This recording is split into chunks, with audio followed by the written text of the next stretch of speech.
घर में माँ पार्वती के समय पर प्रकट हो गई और पार्वती जी के साथ शंकर जी का विवाह पक्का हो गया। शिव जी दूल्हा बनकर बारात लेकर भी आ गए। शंकर जी का पार्वती जी के साथ विवाह होने लगा, सारी पूजन हो गई, पंडित जी भी आ गए, सारा विधान हो गया, सारा पूजन हो गया। अब बात अड़ी फेरे।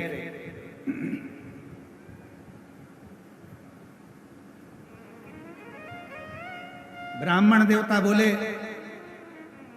खड़े हो जाओ शिव जी, माता पार्वती जी खड़े हो जाइए, भावर का समय आया है। और शिव गोरा जी के संग पड़ने लागी हरे हरे, पड़ने लागी भावरिया। अब खड़े होइए, भावर का समय हो गया। शिव जी खड़े हो गए, पार्वती जी खड़ी नहीं हुई। भगवान हिमालय राज ने मां पार्वती जी से कहा, बेटा खड़े हो। पार्वती खड़े, मैनावती आई। पार्वती जी भावर के लिए खड़े होना पड़ेगा, खड़े होइए, जब तो फेरे डलेंगे। पार्वती जी माता पार्वती खड़ी नहीं। फिर कहा थोड़ा खड़े हो।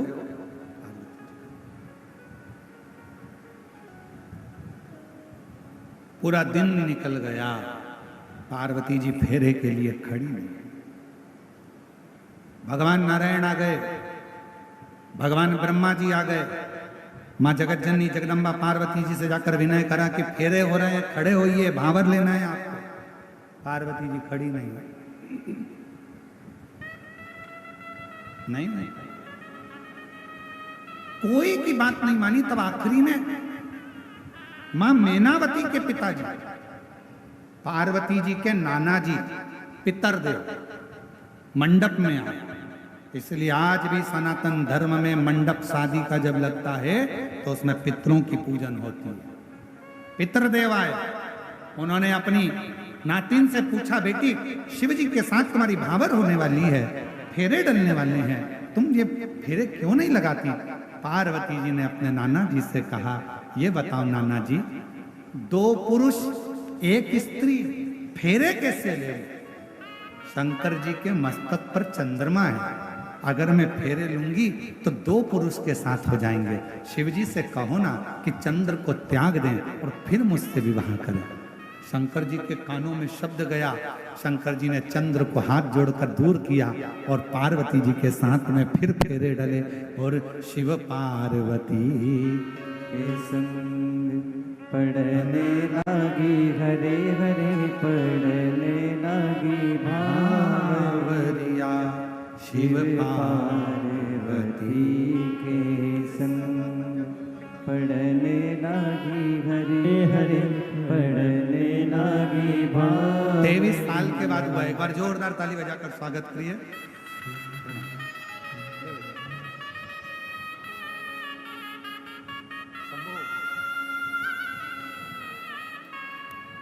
तेईस वर्ष के बाद बाबू ने जन्म लिया है। एक बार जोरदार ताली बजाकर स्वागत करिए। शिव कथा कह रही है, भगवान शंकर की अविरल लीला कह रही है, सुंदर गणेश कार्तिकेय का संवाद कह रहा है। हमारे बीच में छत्तीसगढ़ शासन के माननीय मुख्यमंत्री जी की धर्मपत्नी श्रीमती कौशल्या देवी सहाय जी विराजमान हैं। मैं निवेदन करूंगा कि मंच पर आए, व्यासपीठ का पूजन करें और 1 मिनट का उद्बोधन आपका भी इस व्यासपीठ से हो। हमारे बीच में माननीय रमापति जी, राम त्रिपाठी जी, पूर्व भाजपा प्रदेश अध्यक्ष, पूर्व सांसद देवरिया से यहाँ पर विराजमान हैं। उत्तर प्रदेश से आप यहाँ पधारे हैं शिव जी की पवित्र कविता को श्रवण करने के लिए। मैं उनसे भी निवेदन करूँगा वो भी व्यासपीठ का पूजन करें और फिर इसके बाद 1 मिनट का उद्बोधन उनका भी श्रवण करें। आरती का क्रम उद्बोधन के बाद प्रारंभ होगा। कथा निरंतर आनंद के साथ आज चल रही है। 2 दिन की कथा हो रही है।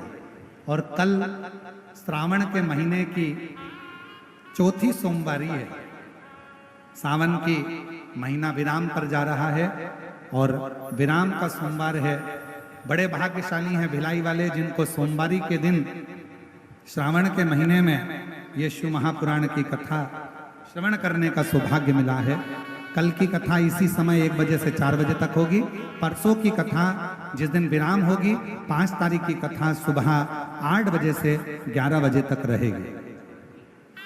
आज की झांकी कुंदकेश्वर महादेव जी पधार रहे हैं। जोरदार ताली बजाकर स्वागत करें। कि शिक्षा का पैसा आप आते ही हो, मरने के बाद भी पुजाते हो। संस्कार का पुट उस शिक्षा में, संस्कार का पुट उस धन में हमको और आपको एक ऊर्जा प्रदान करता है, एक बल प्रदान करता है।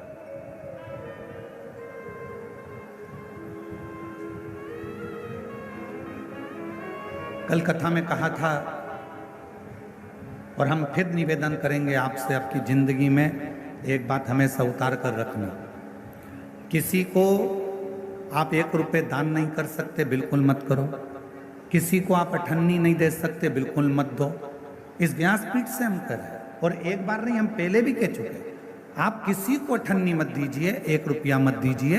आप एक काम करो, अपने घर को, बच्चों को अच्छी शिक्षा दीजिए और घर के बच्चों को शिक्षा अच्छी दे रहे हो तो फिर उसके साथ एक काम करो, अपने परिवार में कोई पढ़ने का, कोई विद्या अध्ययन करना चाहता है और उसके पास में पढ़ने के लिए पैसा नहीं है तो उसकी पढ़ाई की, उसकी शिक्षा का पैसा आप दीजिए।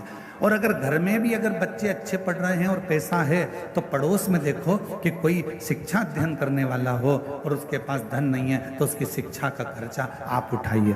और वो भी है तो फिर अपनी कॉलोनी में, अपनी सोसाइटी में, अपने एरिया में देखिए कि कोई बच्चा पढ़ने में कमज़ोर है और उसको पढ़ना है, उसके पास धन नहीं है तो उसके शिक्षा का पैसा आपको देना चाहिए। एक शिक्षा और एक चिकित्सा,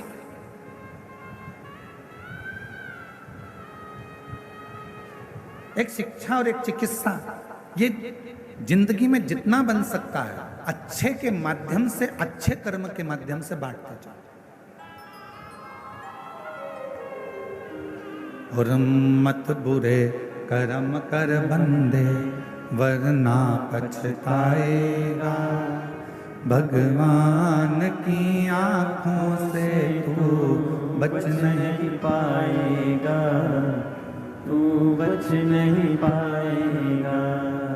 अरे ओ अज्ञानी मत कर नादानी, अरे ओ अज्ञानी मत कर नादानी, तेरे कर्म का फल भी तू ही पाएगा, जैसा किया तूने तेरे आगे आएगा।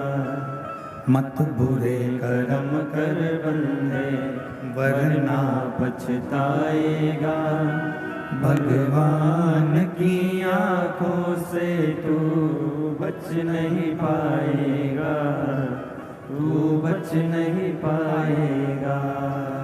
अरे ओ अज्ञानी मत कर नादानी, अरे ओ अज्ञानी मत कर नादानी। हमारे बीच में छत्तीसगढ़ शासन के श्री डीजीपी साहब श्री अरुण देव गौतम जी यहाँ पर विराजमान हैं। एक बार जोरदार ताली बजाकर उनका स्वागत वंदन। मैं चाहूँगा व्यासपीठ के पास में आप आएँ और पोथी पूजन करें। छत्तीसगढ़ शासन के डीजीपी साहब श्री अरुण देव गौतम जी, एक बार जोरदार ताली बजाकर उनका स्वागत वंदन।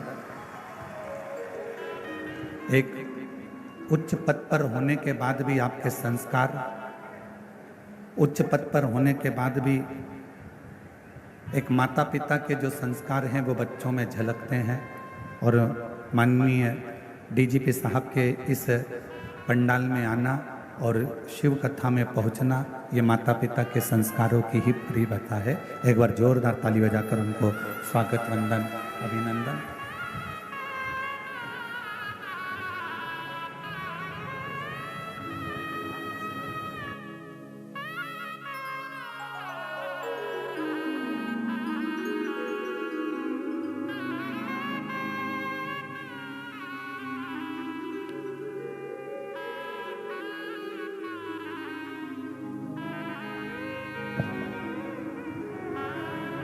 और शंभु शरण पड़े मांगो घड़ी रे घड़ी दुख काटो दया करीने दर्शन आपो ओ शंभु शरण मांगू घड़ी रे घड़ी दुख काटो दया करीने दर्शन आपो। शिव तत्व कह रहा, भगवान शंकर का पवित्र चरित्र कह रहा, शिव महापुराण की कथा कर रहे। एक है शिक्षा, दूसरे नंबर पर है धन। दोनों आ भी जाए, शिक्षा भी आ जाए और धन भी आ जाए, पर यदि शिव महापुराण की कथा कहती है यदि संस्कार ना आए तो वो शिक्षा और वो धन किसी काम का। संस्कार के बिना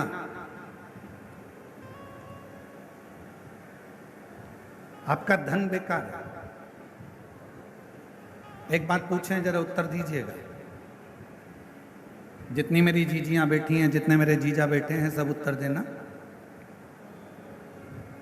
पूरे घर में जितने कमरे हैं, तुम्हारे घर के अंदर जितने रूम हैं, जितने कमरे हैं, उन कमरों में, उन रूम में सबसे अच्छा रूम,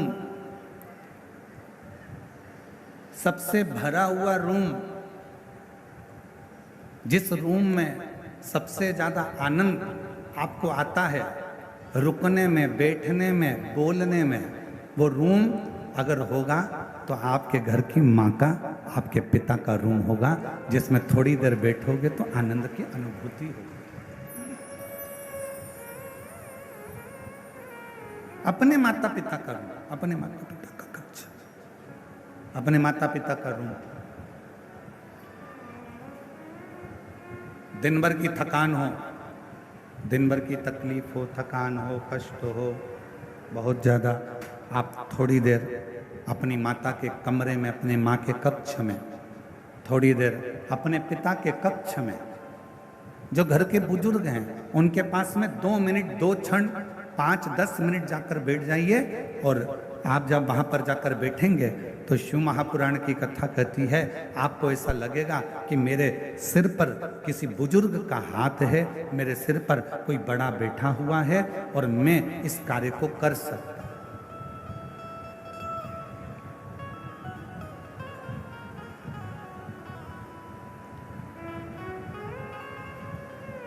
एक श्रेष्ठता का अनुभव, एक अच्छे का अनुभव आपको होगा। और जितना अपने माता पिता के कमरे में, अपने माता पिता के कक्ष में जाकर आपको जो आनंद की अनुभूति होगी, शिव महापुराण की कथा कहती है वही आनंद की अनुभूति आपको देवाधिदेव महादेव के देवालय में जाकर, शिवालय में जाकर एक लोटा जल चढ़ाकर प्राप्त होगा। वही की वही।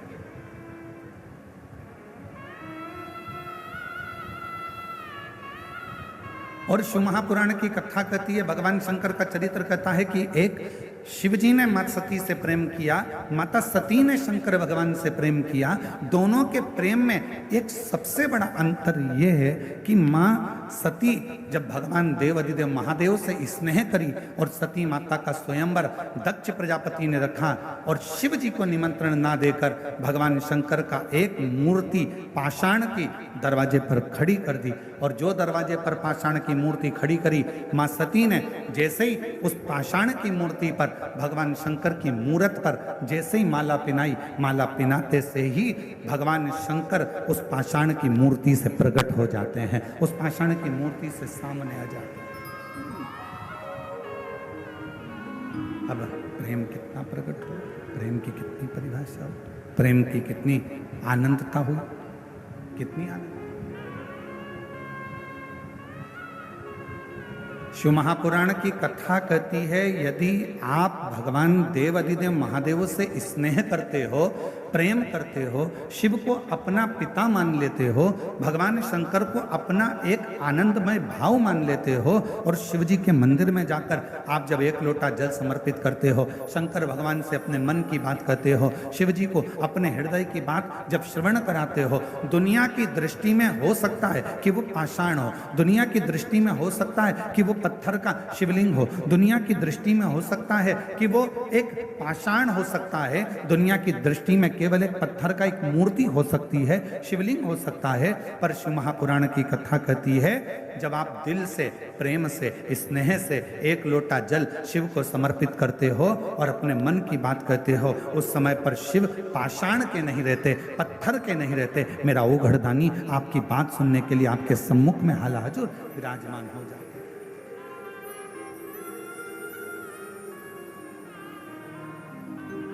और मैंने तेरे ही प्रेशर खोलो, मैंने तेरे ही भरोसे हवा बिच उड़ती जावांगी, बाबा डोर तो छठी नाम कटी जावांगी, भोले मैं तेरी रतन, शंभू मैं तेरी रतन, हवा बिच उड़ती जावांगी, बाबा डोर तो छठी नाम कटी जावांगी। शिव सती के प्रेम की कथा कर रही, भगवान शंकर के स्नेह की कथा कर रही है। शंकर भगवान माँ सती से जो प्रेम करते हैं, सती माता भगवान शिव से जो प्रेम करती हैं, ये कथा को वर्णन कर रहे हैं। सती और शिव का ये पवित्र प्रसंग कह रहे, पवित्र प्रसंग।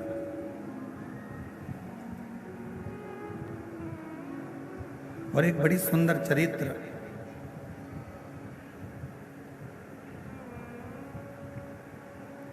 शिव महापुराण की कथा कहती है,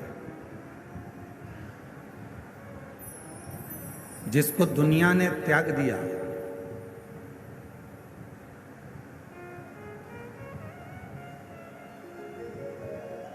आपके घर में भोजन बनाने के लिए गांव में लकड़ी जलती है, गोबरी कंडा जलता है, और उसकी राख तैयार हो जाती है। उस राख को क्या करते हो? अलमारी में संभाल के रखते हो क्या? जम के तो बोलो नहीं। क्या करते हो? उसको फेंक देते हो, या बर्तन मांजने में उसको थोड़ा सा रख लो।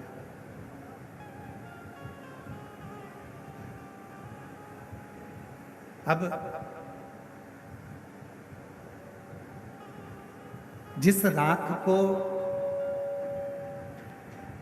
आपने संभाल के नहीं रखा, जिस राख को आपने संजो कर नहीं रखा, जो राख आपकी कंडे से निकली, गोबरी से निकली, लकड़ी से निकली, वो राख आपने उठाकर बाहर फेंक दी, किसी काम की नहीं रही। उस राख का कोई महत्व नहीं रहा, उस राख किसी काम की नहीं रही। तब शिवजी, शिव चरित्र कहता है कि मेरे देव अधिदेव महादेव इतने प्रखर हैं, जिस राख को दुनिया का कोई व्यक्ति प्रयोग में नहीं ले सकता, उस राख को भगवान शंकर अपने शरीर पर धारण कर कर उस राख की भी कीमत बढ़ा देते हैं। वो शिव है, वो भगवान शंकर। गला पकड़ रहा है, थोड़ा मिठास करिए, गला एकदम खींचना पड़ रहा है बोलने में।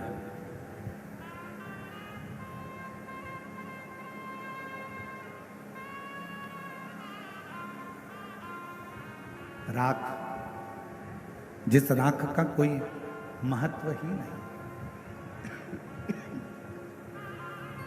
जिस राख की कोई मूलता ही नहीं,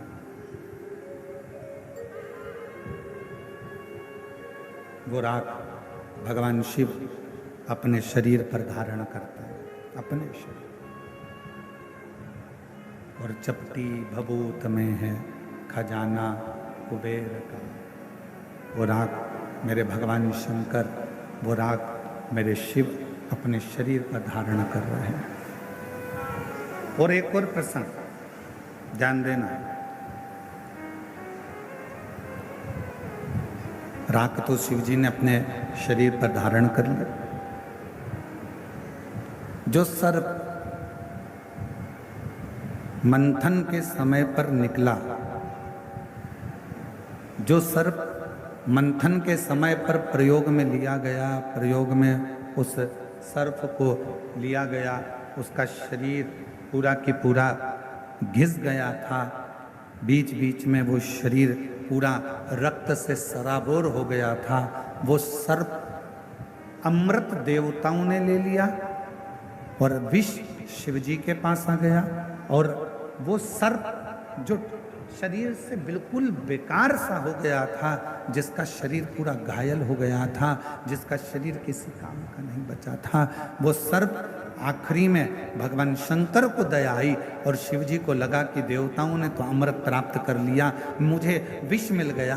पर ये सर्प को कुछ भी नहीं मिला जिसने वो मंथन किया।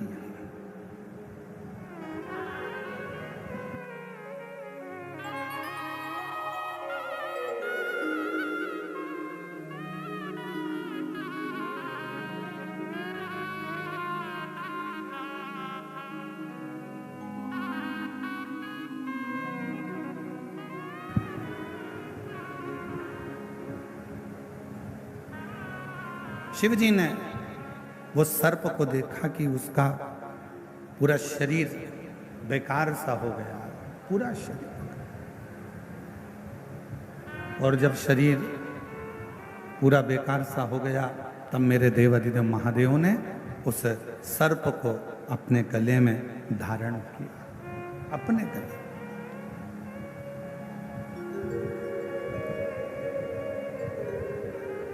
दुनिया जिसको त्याग दे, दुनिया जिसको छोड़ दे, लोग कहते हैं कि ये नकारा है, किसी काम का नहीं है, किसी काम का नहीं है। दुनिया जिसको नकार दे, दुनिया जिसको छोड़ दे, समझ लेना अगर वो किसी काम का नहीं है, जैसे धतूरा, जैसे कनेर का फूल, जैसे सर्प, जैसे राख, जैसे चंद्रदेव पूरे बीमार पड़ गए, शरीर पूरा गल गया, पूरा शरीर बेकार हो गया, तब वो चंद्रदेव भी जब किसी कार्य के ना बचे, तब देवता भी उससे दूरी बना लिए।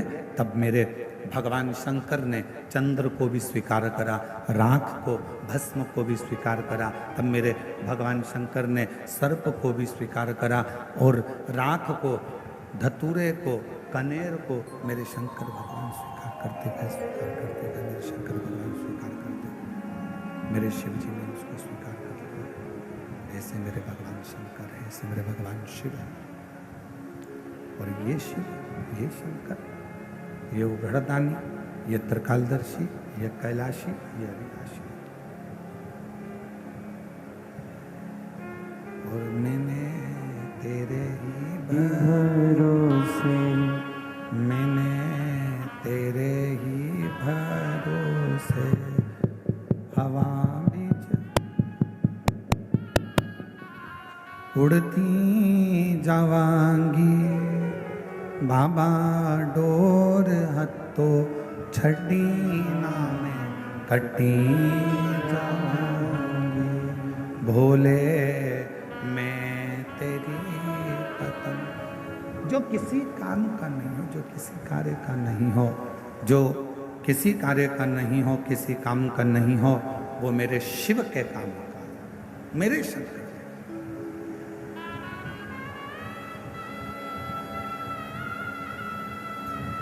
चलो एक बात और आपसे पूछें, कोई ऐसा देवता जो एक लोटे जल से राजी हो जाता हो?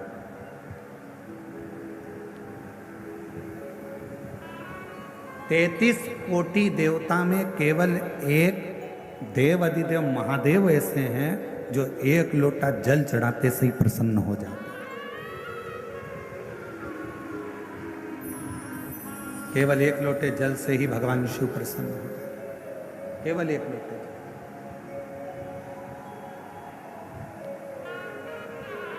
बोलबम का नारा है,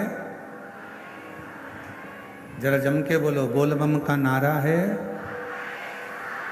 सारी समस्या का हल, सारी समस्या का हल श्री शिवाय, श्री शिवाय, श्री शिवाय। 33 कोटि देवता में केवल एक देव अधिदेव महादेव ऐसे हैं जो एक लोटा जल चढ़ाते से ही प्रसन्न हो जाते। कुछ नहीं चाहिए तुमसे, तुम्हारा धन तुम्हारे पास रखो, तुम्हारी संपदा तुम्हारे पास रखो, तुम्हारा सत्ता तुम्हारे पास रखो, तुम्हारा वैभव तुम्हारे पास में रखो, तुम्हारी पूंजी तुम्हारे पास में रखो, सब तुम्हारे पास में रखिए। शिव जी को नहीं चाहिए, भगवान शंकर जी को नहीं चाहिए।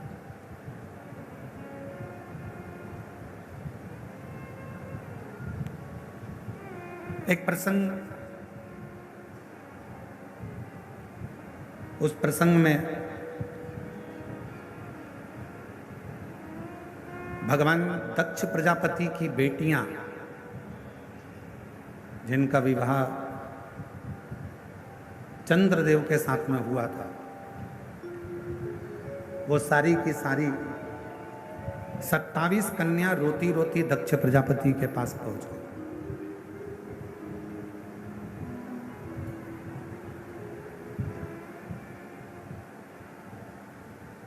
और 27 कन्या जब दक्ष प्रजापति के पास में पहुंची, आंखों में से उनके आंसू निकल रहा था, रो रही थी, नैनों से जल बह रहा था, आंसू बह रहा था।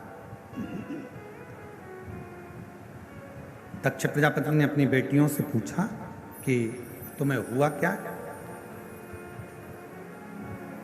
तुम्हारी आंखों में जल भरा हुआ है, तुम रो रही हो, तुम्हें हुआ क्या है, क्यों रो रही हो, किस लिए?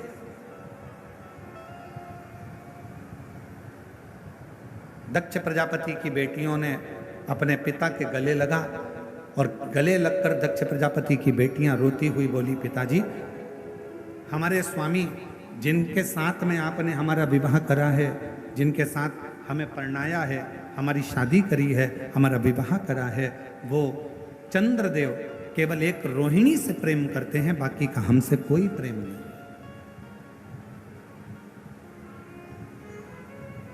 केवल एक रोहिणी से, हमसे उनका कोई प्रेम नहीं। शिव महापुराण की कथा कहती है, माता, पिता, परमात्मा और गुरु, इनकी जो दृष्टि होती है वो सम होना चाहिए।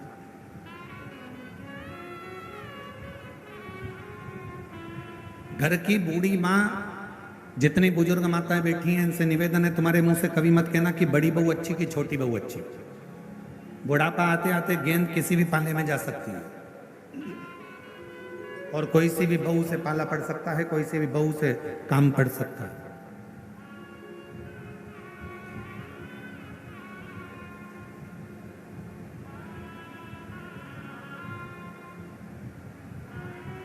मेरे लिए बड़ी भी ठीक है, मेरे लिए छोटी भी ठीक है, मेरे लिए मंजली भी ठीक है। कब पड़ जाए काम, कोई भरोसा। कभी मत कहो कि मेरे लिए बड़ी अच्छी है कि छोटी अच्छी है। भले तुम्हें बड़ी बहू रही हो, भोजन करा रही हो, तुम्हारा पूरा काम कर रही हो, फिर भी मत बोलो कि मेरे लिए बड़ी अच्छी है कि छोटी अच्छी, मेरे लिए सब अच्छी हैं। समय आएगा तब देखा जाएगा, समय आएगा तब देखा जाएगा, समय आएगा तब देखा जाएगा, तब देखिए।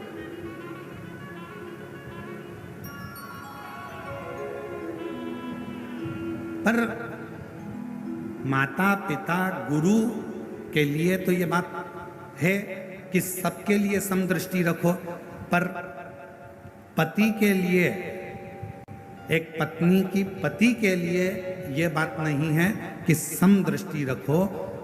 पत्नी का जो पति है उसके लिए एक ही बात कही कि अपनी अर्धांगिनी जिससे तुमने 7 भांवर ली है, जिसके साथ तुम्हारा हथलेवा हुआ है, जिसके साथ तुम विवाह करे हो, उसके प्रति समदृष्टि नहीं, उसके प्रति तुम्हारी पूर्ण दृष्टि होना चाहिए, उसमें तुम्हारा स्नेह होना चाहिए, पूर्ण दृष्टि, उसमें तुम्हारी पूर्णता। दक्ष प्रजापति की बेटियां नैनों से नीर बहा रही, आंख से आंसू बहा रही, रो रही है। पिता ने पूछा, क्या हुआ, तुम रो क्यों रही हो, किस लिए रो रही हो, तुम्हारी आंख में आंसू क्यों है, क्यों रो रही हो, क्या बात है। कहा, चंद्रदेव हमारे ऊपर ध्यान नहीं देते। दक्ष प्रजापति ने उसी समय पर एक पत्र लिखा, चंद्रदेव के पास निमंत्रण भेजा। एक अच्छा ससुर, एक अच्छी सास अपनी बेटी को भी समझाती है और अपने दामाद को भी समझाती है। पर एक आज का जमाना बड़ा विचित्र है। आज के जमाने में बेटियों को कह दिया जाता है कि बेटा जितना बने उतना काम करना, वरना अपने कमरे में जाकर बैठ जाना।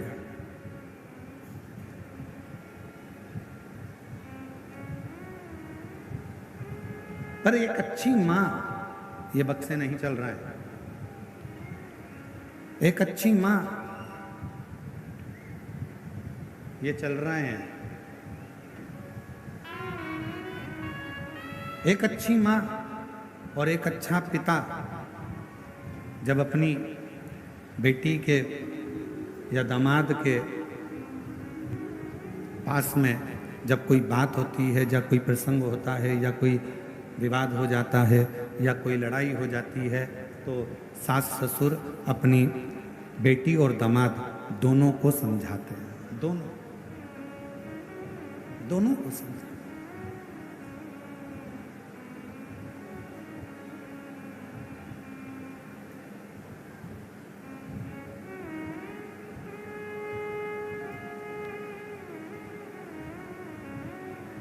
और दोनों को समझाया जाता है, दोनों को समझाया। जब कहा, भोजन कर रहे थे चंद्रदेव, और भोजन करते करते चंद्रदेव से दक्ष प्रजापति ने कहा कि हमारी 27 कन्याओं का विवाह तुम्हारे साथ में हुआ है, केवल एक रोहिणी के प्रति तुम्हारा प्रेम है, केवल एक रोहिणी के प्रति तुम्हारा स्नेह, उसके सिवाय तुम्हारा स्नेह, तुम्हारा प्रेम किसी अन्य रानी पर नहीं है। पर यह ठीक नहीं है। आज हम आपको समझाकर भेज रहे हैं, प्रयास करिए अपनी सारी रानियों को अपनी अर्धांगिनी मानकर प्रत्येक रानी के प्रति तुम्हारी दृष्टि पूर्ण रखिए, पूर्ण दृष्टि।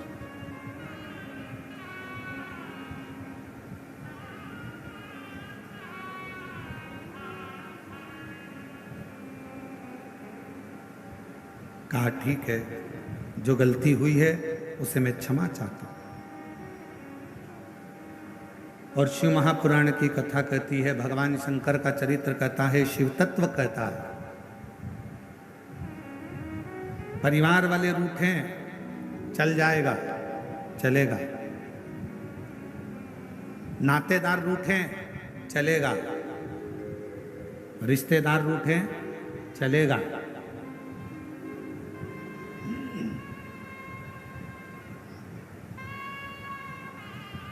किस्मत रूठे।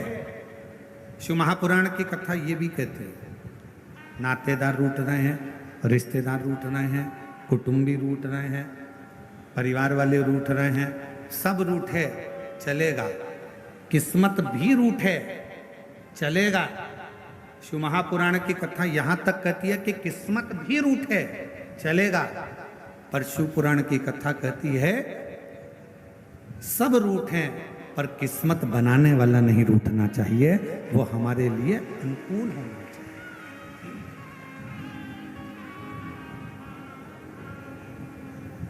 परिवार रूठेगा चलेगा, नातेदार उठेंगे चलेगा, रिश्तेदार उठेंगे चलेगा, उठेंगे चलेगा। शंभु शंभु शंभु शंभु। नातेदार उठेंगे चलेगा, रिश्तेदार उठेंगे चलेगा, कुटुंब वाले चलेगा।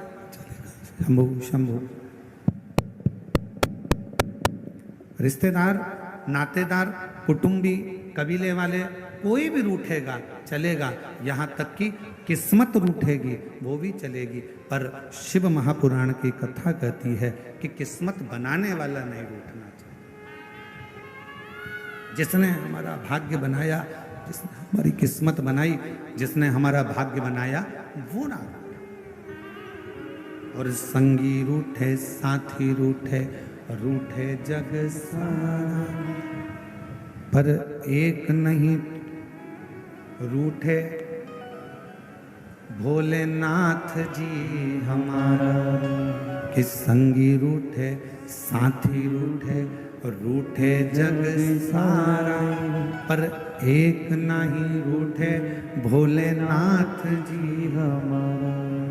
एक नहीं रूठना चाहिए। परिवार रूठ जाएगा चले जाएगा, कुटुंब रूठ जाएंगे चले जाएगा, नातेदार रूठ जाएंगे चले जाएगा, रिश्तेदार रूठेंगे चलेगा, यहाँ तक किस्मत भी रूठेगी ना तो चलेगा, पर किस्मत बनाने वाला नहीं रूठना चाहिए। जिसने हमारा भाग्य बनाया, जिसने हमारी किस्मत बनाई वो ना रूठे। और परिवार को राजी करोगे वो थोड़े दिन के राजी होंगे, धन खत्म हुआ परिवार राजी होना बंद हो जाएगा। रिश्तेदार को राजी करोगे, उनको सम्मान देते रहोगे तब तक राजी रहेंगे। तुमने सम्मान देना बंद कर दिया वो राजी होना बंद हो गया। कुटुंबी, परिवार वाले, नाते वाले, रिश्ते वाले जितने अपने हैं, इन सबको जितना आदर, जितना सम्मान, जितना धन, जितनी दौलत, जितनी प्रतिष्ठा, जितना जितना दोगे, ये सब तुम्हारा सम्मान जब तक तुम दोगे तब तक ये अच्छे रहेंगे। और जिस दिन तुमने इनको सम्मान देना बंद कर दिया, बस ये भी रूठ कर बैठ जाएंगे। ध्यान देना, किस्मत भी रूठे ना तो चलेगा, पर वो परमात्मा जिसने हमारा भाग्य बनाया, वो परमात्मा जिसने हमारी किस्मत बनाई, वो परमात्मा जिसने हमारा भाग्य बनाया, वो परमात्मा जिसने हमारी किस्मत बनाई, वो ना रूठे, उसको नहीं रूठना चाहिए। और लिखन वाले तू के दयाल लिखना, लिखन वाले तू हो के दयाल लिखना, मेरे हृदय बिच सतगुरु का प्यार लिखना, मेरे हृदय बिच सतगुरु का प्यार लिखना, नैनों पे लिखना दर्शन गुरु का, नैनों पे लिखना दर्शन गुरु का, जिह्वा पे गुरु जी का नाम लिखना, जिह्वा पे गुरु जी का नाम लिखना, मेरे हृदय बिच सतगुरु का प्यार लिखना, मेरे हृदय विच सतगुरु का प्यार लिखना। ओ लिखन वाले तू हो के दयाल लिखना, लिखन वाले तू हो के दयाल लिखना, मेरे हृदय बिच सतगुरु का प्यार लिखना, मेरे हृदय विच सतगुरु का प्यार लिखना। और तेरे डमरू की धुन सुन के मैं काशी नगरी आई हूँ, तेरे डमरू की धुन सुन के मैं काशी नगरी आई हूँ, तेरे डमरू की धुन सुन के मैं काशी नगरी आई हूँ, तेरे डमरू की धुन सुन के मैं काशी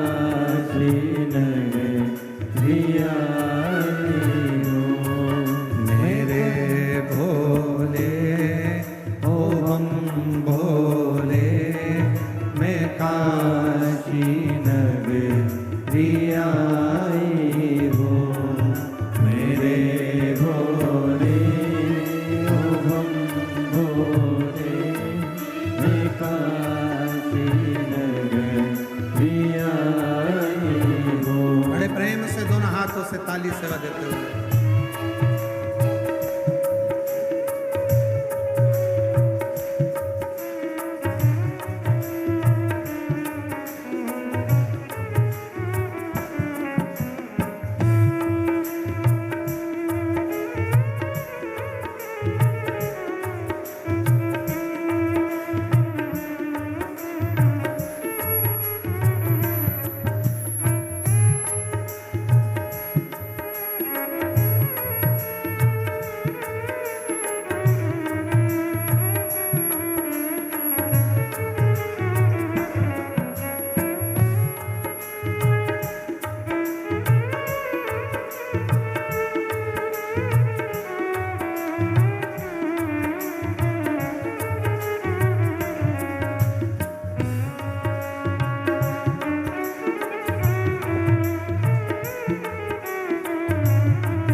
छत्तीसगढ़ शासन के माननीय मुख्यमंत्री जी श्री विष्णुदेव जी सहाय जी की धर्मपत्नी श्रीमती कौशल्या देवी जी सहाय जी आई हैं। एक बार जोरदार ताली बजाकर उनका स्वागत वंदन। प्रत्येक शिव महापुराण में आपका आगमन भगवान शंकर की अविरल भक्ति आपके भीतर, जोरदार ताली बजाकर स्वागत। डमरू की धुन सुन के मैं काशी नगरी आई हूँ। मेरे डमरू की धुन सुन के मैं काशी नगरी आई हूँ। सुना हे हमने ओ भोले तेरी काशी में मुक्ति है। सुना है हमने ओ भोले तेरी काशी में मुक्ति है। सुना है हमने ओ भोले तेरी काशी में मुक्ति है। सुना है हमने ओ भोले तेरी काशी में मुक्ति है। उसी मुक्ति को पाने को मैं काशी नगरी आई हूँ। उसी मुक्ति को पाने को मैं काशी नगरी आई हूँ। मेरे भोले ओ बम भोले मैं काशी नगरी आई हूँ।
शंभो।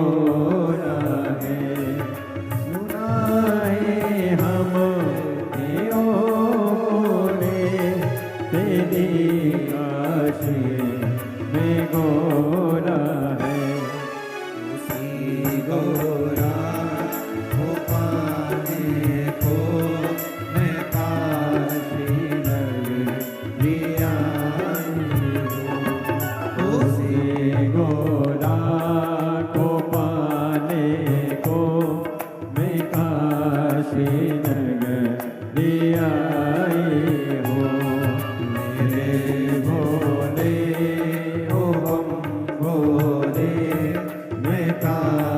नगरी आए हो मेरे भोले ओ बम भोले मैं काशी नगरी आए हो मैं काशी नगरी आए हो मैं काशी नगरी आए हो मैं काशी नगरी आए हो महादेव।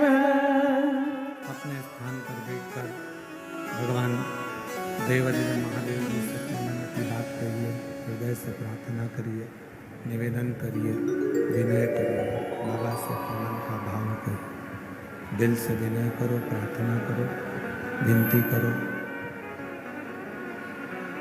जहाँ जगह मिले वहाँ बैठकर बाबा को अपने मन का भाव, हृदय से बाबा को अपने मन का भाव कहिए, प्रार्थना करिए।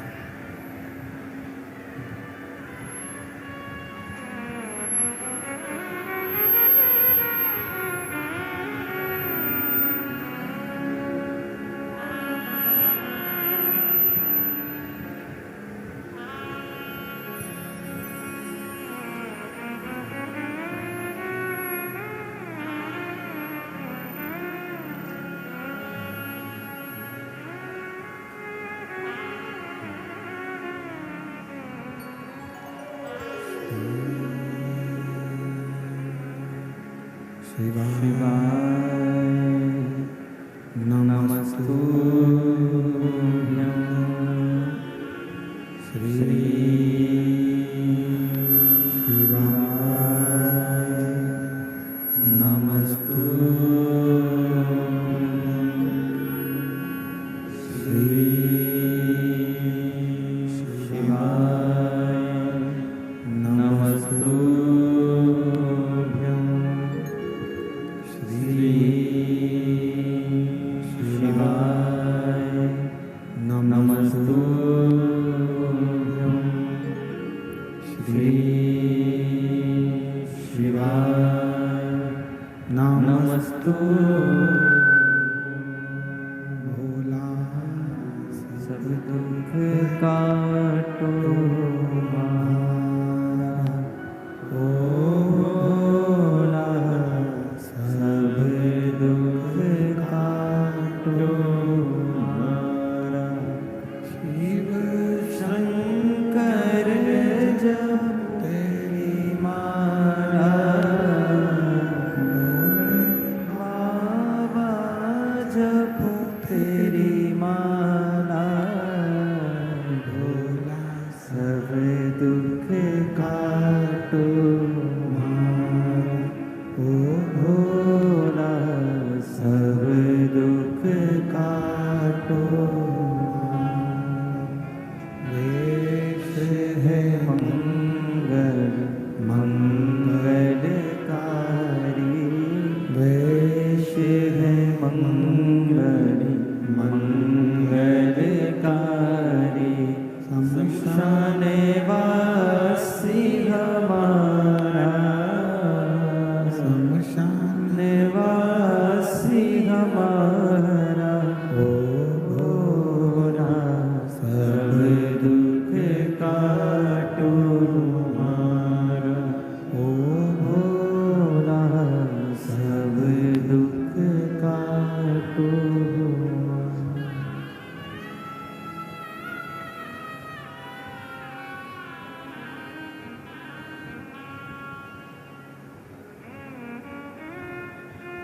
बाबा देवादिदेव महादेव भगवान शिव भगवान उगड़दानी प्रकाशदर्शी कैलाशी विनाशी भगवान शंकर की पवित्र कथा वर्णन कर रही है, शिव महापुराण की कथा कह रही है। दक्ष प्रजापति ने चंद्रदेव को समझाया, यदि घर टूट रहा, परिवार यदि टूट रहा है, घर टूट रहा है, परिवार अगर टूट रहा है, तो प्रयास किया जाए कि पहले उनको समझाया जाए और समझाना बहुत जरूरी है। पहले उसको समझाया जाए।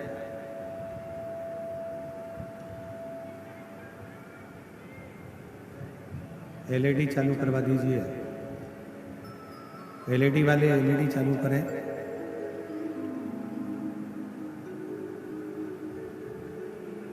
पहले समझाया जाए और भगवान देवादिदेव महादेव भगवान शंकर की कथा कर रहे हैं। एलईडी सिस्टम वाले एलईडी चालू करें सब जगह की। शिव कथा कर रहे हैं। आवाज नहीं आ रही, आवाज।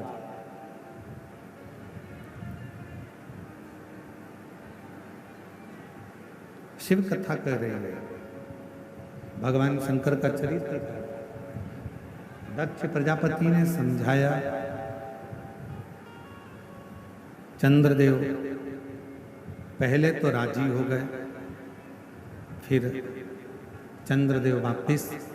रोहिणी के प्रति उनका प्रेम बड़ा था, परंतु बाकी की जो रानियां हैं उनके प्रति उनका प्रेम नहीं था। और शिव महापुराण की कथा कहती है कि जहां प्रेम है वो आपको खींच कर लेकर आए। स्नेह। आपके घर के पास में जो शिवालय है, आपके घर के पास में जो शंकर जी का मंदिर है, आप वहां पर अगर रोज 1 लोटा जल चढ़ाने के लिए जाते हो, तो जो शिवालय पर आप प्रतिदिन भगवान शंकर को 1 लोटा जल चढ़ाने के लिए जा रहे हो, उस शिवालय से, शिव जी के मंदिर से, भगवान शंकर के शिवलिंग से आपकी प्रीति, आपका प्रेम इतना बढ़ जाएगा कि वो शिवालय आपको खींच कर अपनी ओर लेकर आए। शिवालय।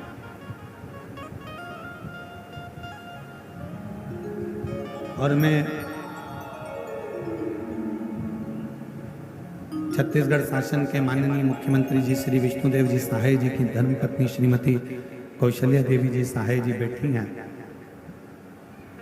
हम इनके शिव भक्ति को और इनके भगवान शंकर की आराधना को मैं नमन करता हूँ। श्रावण के महीने में आपने लाखों पार्थिव शिवलिंग का निर्माण करा और साथ में बैठकर पूजन भी करी और पूरे देशवासियों को ये प्रेरणा दी कि आप कितने भी ऊंचे ओहदे पर बैठ जाओ और अपने संस्कारों को नहीं भूलना चाहिए। एक बार जोरदार ताली बजाकर उनका साथ होगा। उनका अपने संस्कारों को मत भूलो। मैं दीदी को बहुत बहुत साधुवाद देता हूं उसके लिए। साथ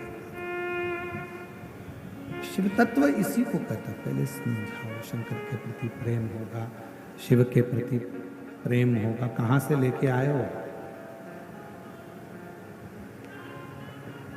शिव के प्रति प्रेम होगा, स्नेह होगा, शिव आपको खींच कर लेते हैं। चंद्रदेव को समझाया गया। चंद्रदेव को समझाया, चंद्रदेव राजी हो गए, फिर पुनः वैसे हो गए। अब की बार चंद्रदेव को बुलाया गया और दक्ष प्रजापति ने क्रोध में आकर श्राप दे दिया। चंद्रदेव, हे चंद्रदेव, मेरी बेटियां तुमसे विवाही हैं, पर तुमने मेरी एक बेटी पर प्रेम रखा और बाकी की बेटियों को स्नेह नहीं दिया।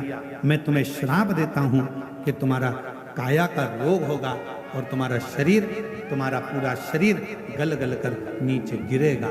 चंद्र को काया का रोग लग गया।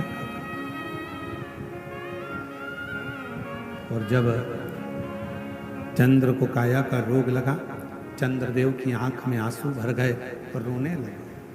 शिव महापुराण की कथा कहती है, जिंदगी में एक बात अपने अंदर उतार कर रखना, यदि शरीर में कोई रोग लग गया है, शरीर में कोई कष्ट आ गया है, शरीर में कोई बीमारी आ गई है, तो रो मत। पहले जाओ डॉक्टर के पास, अपने प्राथमिक चिकित्सा केंद्र में, फिर बड़े हॉस्पिटल में, फिर उससे बड़े हॉस्पिटल में अच्छे अच्छे डॉक्टर के पास जाइए, उनका इलाज करवाइए, वो जो दवाइयाँ दें, जांचें कराएं, वो सारी जांचें भी करें। और डॉक्टर को शिव का एक रूप मानकर, डॉक्टर को भगवान शंकर का एक रूप मानकर उनकी बात को मानते हुए जो डॉक्टर दवाई दे, जो डॉक्टर जांचे बोले, वैसा वैसा क्रम करवाइए। और जो दवाइयाँ डॉक्टर दे उसको शिव को, शंकर को अपना मानकर कि मैं कुंदकेश्वर महादेव का, कुंदकेश्वर का नाम लेकर वो दवाइयाँ, डॉक्टर की दी हुई दवाई को खाना प्रारंभ करिए। एक तरफ दवा होगी, दूसरी तरफ शिव जी की दुआ होगी, तो तुम्हारा रोग शीघ्र अतिशीघ्र समाप्त होगा, ये निश्चित। एक पत्र है, अच्छा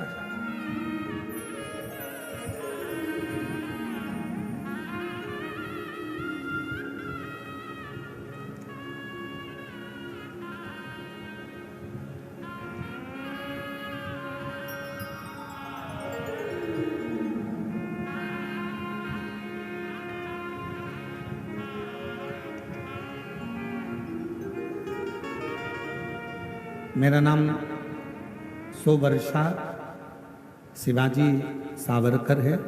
मैं अकोला महाराष्ट्र से आई हूँ। कहीं बैठी हूँ अकोला महाराष्ट्र से तो हाथ हिला सकते हैं। आप ही हैं, ऐसा हाथ हिला। वापिस एक बार हाथ हिलाइए, वापिस हाथ हिला दो माँ, एक बार हाथ हिलाइए वापिस वहीं से। मेरा नाम अजय वर्षा शिवाजी सावरकर है। मैं अकोला महाराष्ट्र से आई हूँ। गुरुजी, आपकी कथा 5 साल से सुन रही हूँ। एलईडी पर पत्र को पढ़ सकते हो, दिख रहा है एलईडी पर, पत्र को पढ़ सकते हो, आस्था चैनल पर पत्र पढ़ सकते हो।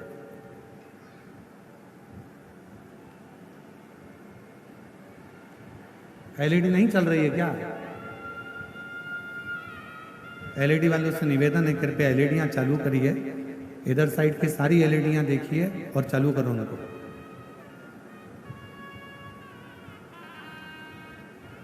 मेरा नाम सोवर्षा शिवाजी सावरकर है। मैं अकोला महाराष्ट्र से आई हूँ।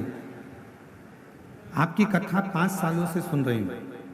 आपकी कथा सुनकर ही मैंने शिवजी के मंदिर जाना चालू करा और वहाँ जाके मंदिर की सेवा करते हूँ। गुरुजी, मुझे 2 बच्चे हैं। मेरी एक ही इच्छा थी कि मेरे दोनों बच्चों को सरकारी नौकरी लग जाए। मैं पूरी श्रद्धा से शिव जी के मंदिर जाती, पूजा करती और सेवा करती, पर आजकल सरकारी नौकरी लगना बहुत कठिन है और मैं शिव जी से दोनों बच्चों की सरकारी नौकरी लग जाए यही मांगती। मेरे बच्चे भी बहुत पढ़ाई करते, पर मेरा बड़ा बेटा, उसका 1 या 2 मार्क से सिलेक्शन नहीं हो पाता। फिर मैंने पशुपतिनाथ का व्रत किया। वो व्रत पूरा होते ही बाबा ने ऐसी कृपा करी कि मेरा बेटे का सिलेक्शन महाराष्ट्र पुलिस पुणे शहर में हो गया। मैं बाबा को यहाँ धन्यवाद देने के लिए हूँ। गुरुदेव, बाबा इतनी देता है, छप्पर फाड़ कर देता है। यदि नहीं देता तो मेरी छोटी बेटी सिर्फ 21 साल की है, मैं बाबा से उसके लिए भी मांगा करती कि इसका भी सरकारी नौकरी लग जाए। और आज बाबा की कृपा से 21 साल की है, उसका भी सिलेक्शन स्टेनोग्राफर के पद पर हो गया है। मैं दोनों बच्चों का फोटो लगा रही हूँ और बाबा को प्रणाम करने के लिए यहाँ आई हूँ। दोनों का फोटो लगाया गया।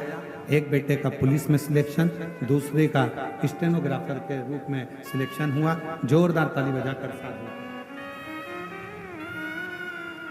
एक पत्र और बड़ा सुंदर है।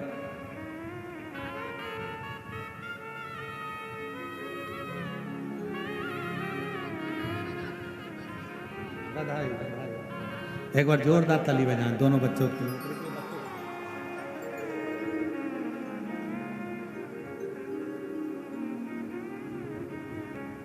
मेरा नाम मंजू सिंह, पति का नाम हेमंत सिंह है। मैं भवानी नगर रायपुर की रहने वाली हूँ। कहीं बैठी हो तो हाथ हिला सकती हैं। भवानी नगर रायपुर। मेरा नाम मंजू सिंह, पति का नाम हेमंत सिंह है। मैं भवानी नगर रायपुर की रहने वाली हूँ।